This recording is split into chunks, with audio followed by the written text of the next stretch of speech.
Jungkook একবার আর্মিদেরকে নিয়ে কিছু বলছিল।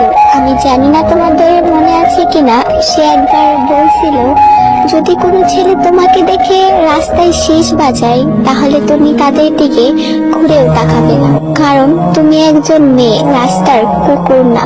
সে একদিন এটাও বলেছিল আমাকে একজন আইডল হিসাবে ভালোবাসো, নাকি তোমার হাজবেন্ড হিসেবে, কারণ আমি জানি তোমার জীবনে এমন একজন আসবে যে তোমাকে অনেক বেশি ভালোবাসবে। আর একদিন তার লাইভে একজন আর্মি জিজ্ঞাসা করছিল জাঙ্কুক আপা, আপনি কি কোনোদিন বিয়ে করবেন?